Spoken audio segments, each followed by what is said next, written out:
دلوقتي سكه دبريش داخلي من التخين. قول له سكه دبريش داخلي سيب دي دلوقتي. هذا سكه دبريش داخلي تخين. واحد كور 8. خليه يجيب لك كور 8 معاه. كور 8 معاه.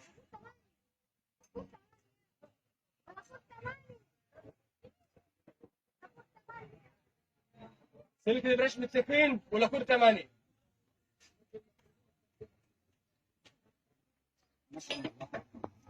عدله ده من ورا كده.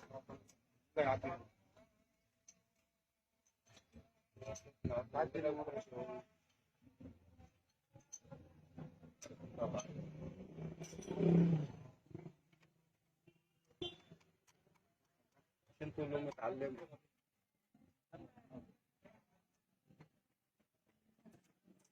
انت عندك؟ وياك. وعدك. تقفلش على جو دلوقتي. صوروا عشان اوفر لك الجراب بتاعك. تمام. بدل ما تجيب سكه ب 200 جنيه. ان شاء الله. مظبوط. لازم عدد ضيق. صح؟ ايوه. الله يصلح حالك. الله يصلح حالك.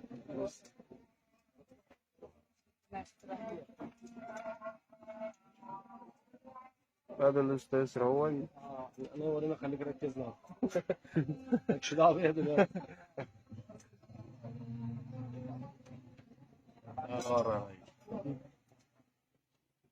شدت عندك؟ الكوره بس. اللاكور فين؟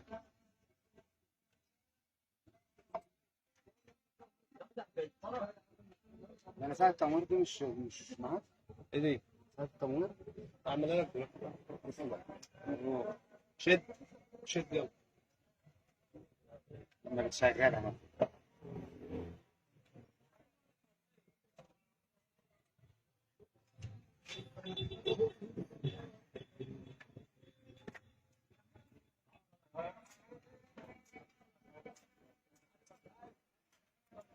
خلي في السنه خلوص صغيره يا محمد عشان يبقى فيها نجلاش. ها؟ سايب بسوق. ما انا بقول لك عشان يبقى فيها نجلاش بس.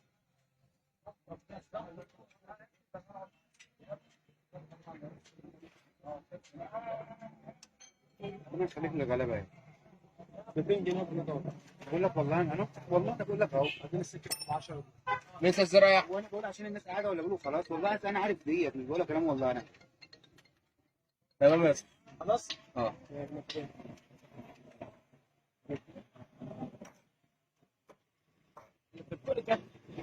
دور على النار دلوقتي.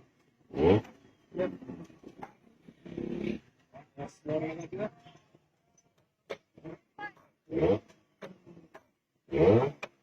بس نورنا بقى تاني بقى.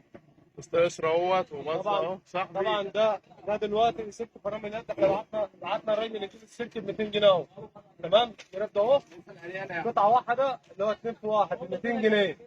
طبعا احنا الناس النهارده الامور بقت صعبه والظروف وحشه وما حدش النهارده. انا لما تجيب سلك زي ده ب 200 جنيه لا انا جبت له سلك دبريش داخلي ب 10 جنيه وشغلت له فرامل بتاعته زي ما انت قاعد اهو. تمام؟ ب 10 جنيه بس. يعني احنا السلك ب 200 لا صرفنا على 10 جنيه وشغلنا فرامل يد وصرفناها. تمام؟ انتظرونا الفيديو الجاي ان شاء الله.